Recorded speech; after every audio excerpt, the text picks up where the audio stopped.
Hukuman sejatinya memberikan efek jera. Dalam arti ketika si terhukum bebas dan lepas dari jeratan hukum, perilakunya berubah dan dia dapat diterima kembali di masyarakat. Lantas bagaimana dengan yang telah dieksekusi mati?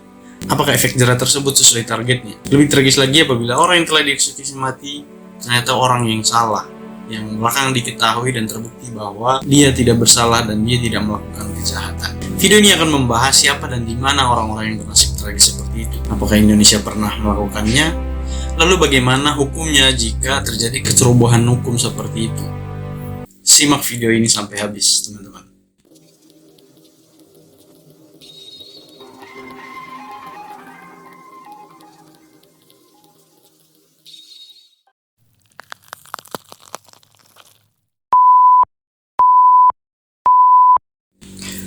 Hai semuanya, selamat datang kembali di Masker Hitam. Video ini kita akan menceritakan orang-orang yang telah dieksekusi mati, namun belakangan diketahui bahwa mereka tidak bersalah. Siapa mereka dan di mana mereka dieksekusi?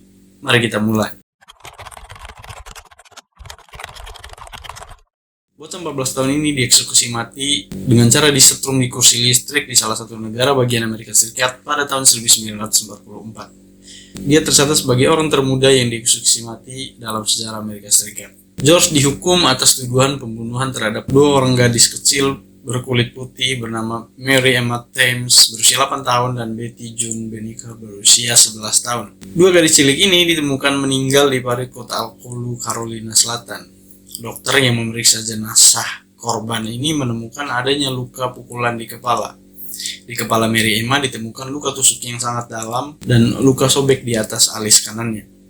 Sedangkan Betty June ditemukan tengkorak kepalanya hancur dan diperkirakan karena terkena pukulan benda tumpul sebanyak 7 kali. Sehari sebelum peristiwa kematian, ada saksi yang melihat bahwa George Tinney bersama saudarinya bernama Amy Rufer sempat bertemu dan berbincang dengan dua korban yang pada saat itu sedang bermain sepeda.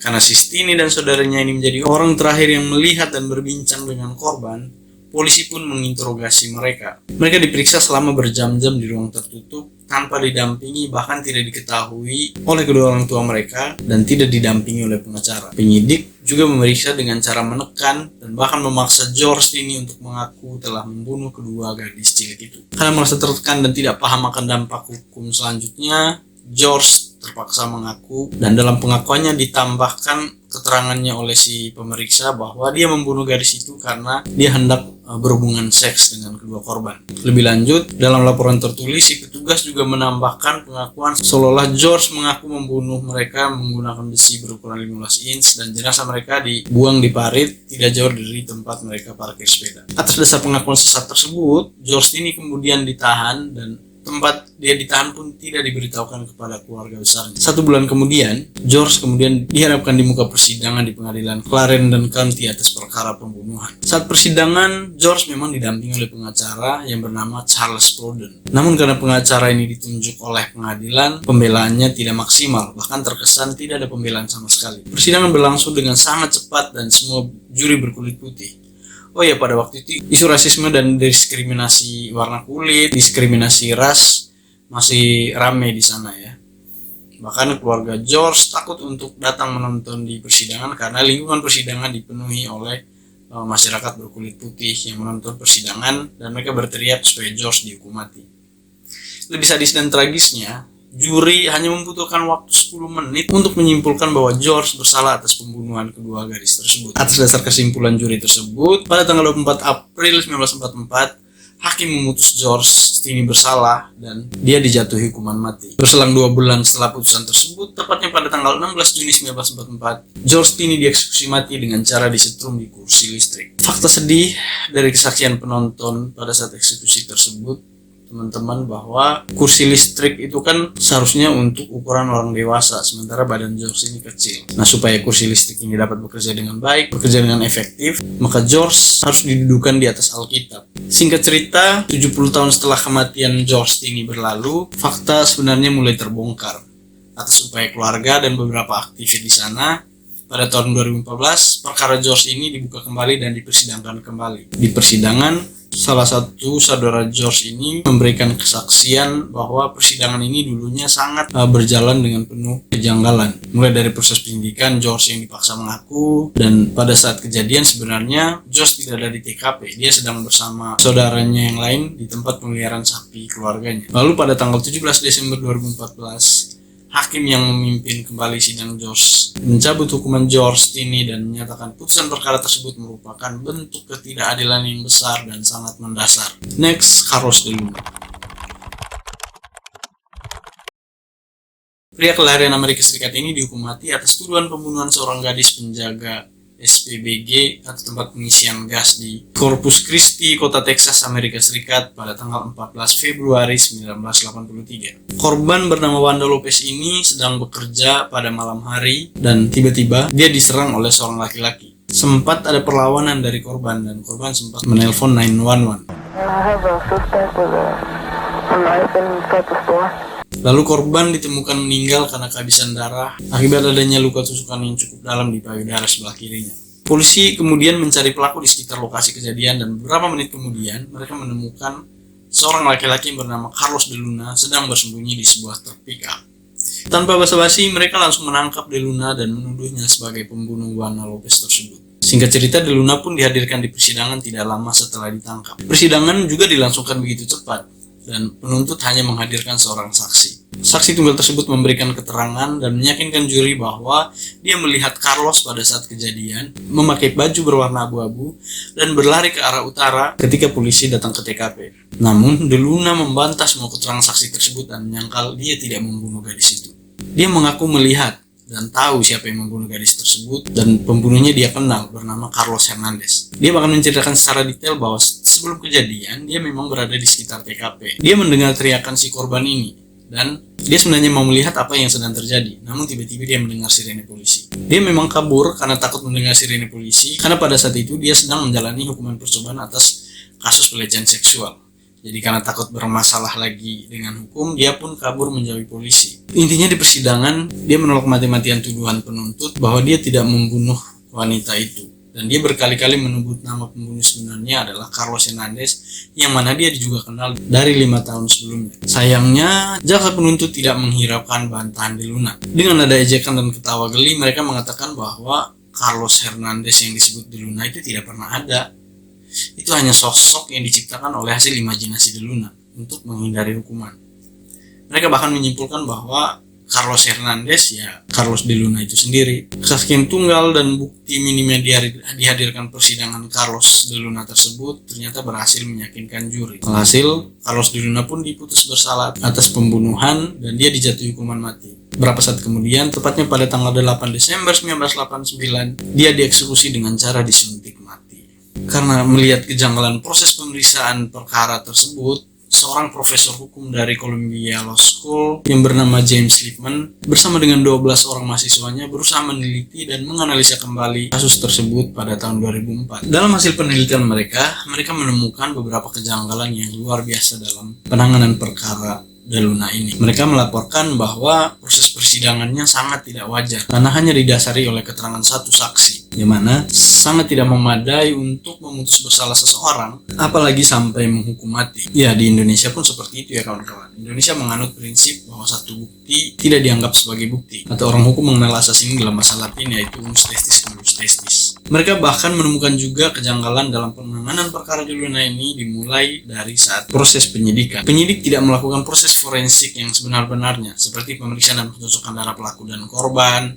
Tidak ada pengetesan terhadap bukti-bukti forensik seperti air liur, helai rambut, dan lain-lain di TKP. Nah, dari hasil foto TKP, mereka juga menganalisa kembali bahwa di TKP sebenarnya ada jejak kaki, jejak sepatu pria di genangan darah sekitar tubuh korban. Namun, hal itu tidak pernah diukur dengan sepatu atau kaki de Luna. Selain itu, foto-foto TKP lain juga menunjukkan bahwa darah korban itu bercipratan di tembok. Artinya dapat diasumsikan bahwa pakaian pelaku juga pasti kecipratan darah korban. Namun pakaian dan sepatu yang dipakai de Luna pada saat kejadian tidak pernah diperiksa dan memang tidak ada darah sama sekali. Penyidik berasumsi bahwa tidak diperiksa karena bisa saja dihilangkan oleh pelaku atau bisa saja hilang karena kena air. Fakta penting lain juga, mereka temukan kontradiksi antara keterangan saksi dengan keberadaan de Luna pada saat kejadian. Di antaranya, saksi menceritakan bahwa pelaku mengenakan kemeja abu-abu. Padahal pada saat itu Carlos de Luna mengenakan baju warna putih. Lalu saksi menceritakan bahwa pelaku lari ke arah utara, sedangkan de Luna ditangkap di wilayah timur. Selain itu, profesor dan mahasiswa-mahasiswa ini berhasil menemukan juga dan mengidentifikasi sosok Carlos Hernandez yang selalu disebut de Luna dalam persidangan. Sekilas secara fisik, Carlos Hernandez ini memang sangat mirip dengan de Luna. Selain mereka mempunyai nama depan yang sama, yaitu Carlos. Mereka yakin bahwa sosok Carlos Hernandez ini nyata dan dia tercatat sebagai penjahat kelas kakap. Hernandez ini adalah seorang pemabuk berat dengan sejumlah catatan kriminal. Kemana-mana, dia selalu membawa pisau dan sering mengancam bahkan membunuh orang menggunakan pisau kesayangannya ini. Bahkan sebelum kasus de Luna ini misalnya, dia telah terjerat kasus pembunuhan terhadap seorang wanita dan di punggung korban wanita tersebut, dia menuliskan huruf X menggunakan darah korban. Intinya dia telah keluar masuk penjara dan lebih banyak menerima hukuman percobaan atau pembebasan bersyarat. Ternyata setelah mereka teliti lebih jauh, si Carlos Hernandez ini diduga adalah seorang informan polisi. Makanya dia agak sedikit kebal hukum. Masuk akal. Pada akhirnya, penelitian mereka ini pun terbukti benar. Sosok Carlos Hernandez ini memang benar-benar ada. Pada saat de Luna dieksekusi mati pun, dia sedang menjalani hukuman penjara atas kasus pembunuhan dan penyerangan. Si Hernandez ini kemudian meninggal di penjara karena sakit liver. Namun, sebelum dia meninggal, dia mengakui semua kasus pembunuhannya dan dia mengakui juga membunuh Wanda Lopez. Dia menegaskan bahwa yang membunuh Wanda Lopez adalah dia, bukan Carlos de Luna. Next.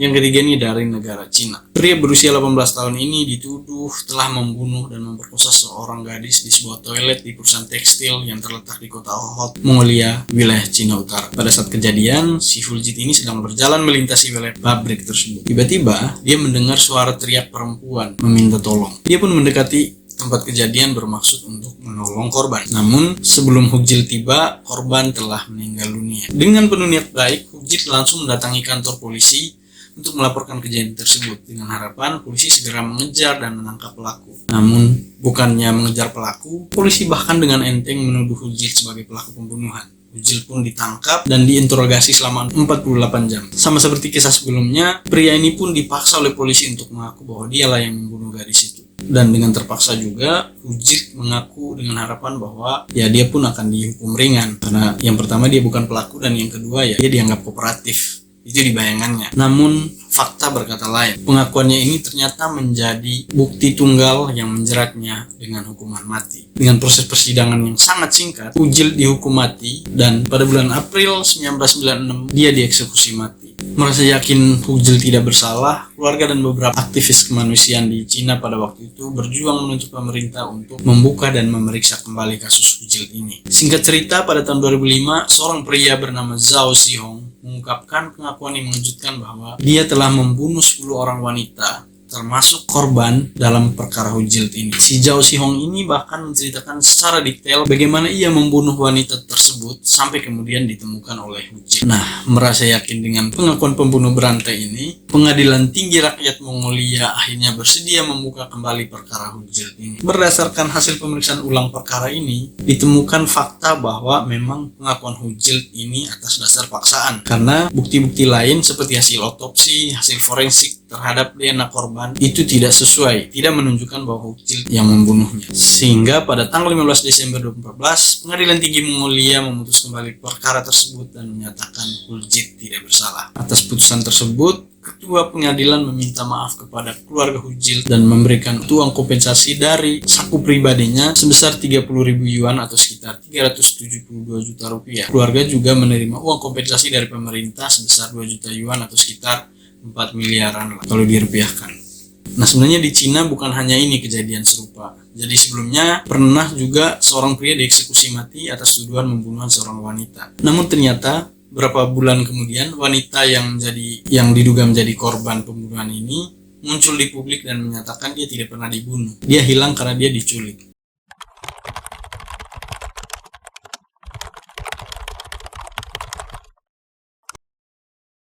Sejauh ini kami tidak menemukan kasus serupa di Indonesia, atau mungkin belum pernah ada orang yang berhasil membuka kembali kasus eksekusi mati yang pernah ada kali ya.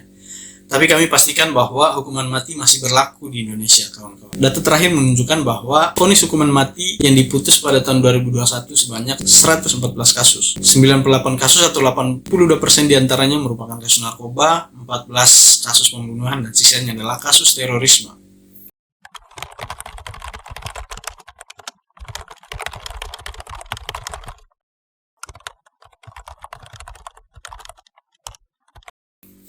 Di Indonesia memang ada aturan untuk mengakomodasi hak korban seperti itu ya, yaitu di pasal 95 ayat 1 Kitab Undang-Undang Hukum Acara Pidana, yang intinya mengatur bahwa orang yang menjadi korban salah tangkap atau salah vonis, termasuk orang yang telah dihukum mati, berhak menuntut ganti rugi kepada negara. Nah, untuk orang yang telah meninggal dunia karena eksekusi mati, tuntutan ganti rugi diajukan oleh keluarganya. Besaran ganti ruginya pun telah ditentukan di Peraturan Pemerintah Nomor 92 Tahun 2015, yaitu jumlah minimal sebesar 50 juta rupiah, sedangkan maksimal 600 juta rupiah.